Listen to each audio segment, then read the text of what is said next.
Professor Lewis, you mentioned that you have been accused of being an Orientalist. What do you say to that? Well, if you permit me, I will approach this historically. It's the only way that I know. The term Orientalist came into use among European scholars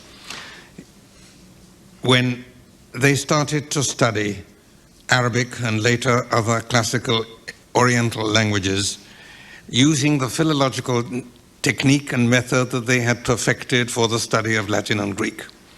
It arises from the scholarship of the Renaissance, the meticulous scientific, I think one may use that word, study of Latin and Greek texts. The methods that they evolved, they then applied first to the Hebrew text of the Old Testament, and then to other Oriental languages, first Arabic, later Persian, Sanskrit, and others. The word Orientalist was originally used in precisely the same way that the words Latinist and Hellenist were used, to indicate a form of scholarship and to indicate the particular area or culture with which this group of scholars were concerned. That remained the normal, indeed, almost the only use of the term until quite recently. There was one other use. It was used to designate a school of European painters, mostly French, some Italian, who painted scenes from a mostly imaginary Orient. And this is known as the Orientalist painting. I don't know of any connection between the two.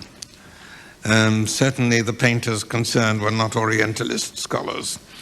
The Orientalist literature goes back quite a long way. It goes back almost as far as printing in Europe, and in a sense even further. European scholars, uniquely in human history, were interested in other civilizations. This doesn't happen otherwise.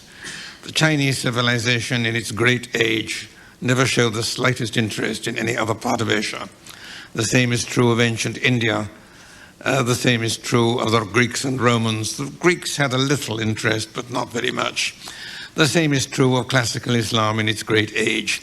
They ruled Spain, or parts of Spain, for 800 years and never had the interest to learn Latin or Spanish.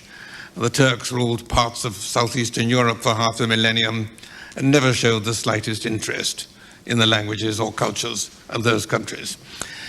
It was they who were being normal, Europe that was being abnormal in this desire to learn about other civilizations. And obviously those who don't share that kind of curiosity have difficulty in understanding it and attribute to it base motives. If I may quote the immortal Dr. Johnson, writing in the 18th century, he says, "There is no topic," I'm quoting from memory so it may not be verbatim, but I think the thrust will be correct.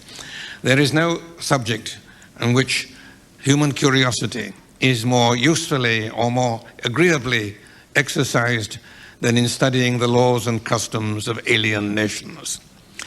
And then some years later, he added a second clause. He said, "The only two that are worth studying are Christendom and Islam. All the rest are hopeless barbarians." That showed his limitations. But it's interesting that already in the 18th century, he was willing to include Islam on a par with Christendom. The term Orientalist was used in that sense until the mid-50s, when it was attacked from two sides. On the one hand, it was attacked by the Orientalists, who felt that this term was no longer adequate and could be misleading. It was felt that the term Orientalist is too vague. One, in that it doesn't indicate the place. Everything from Morocco to Japan could come under it. And two, that it doesn't indicate the discipline. It brings together historians, linguists, literary scholars, philologists, and you name it. And therefore, at the International Congress of Orientalists, which met in Paris in 57, I think it was, the term Orientalist was formally abolished. And the International Organization of Orientalists, on its 100th anniversary, renamed itself Organization of the Human Sciences with special reference to Asia and Africa. A loss in brevity, but a gain in accuracy. And the term Orientalist was consigned to the garbage heap. But you know, garbage heaps are not safe places. There are people who go rummaging in them looking for things that they can use. And there's no need for me to go into details.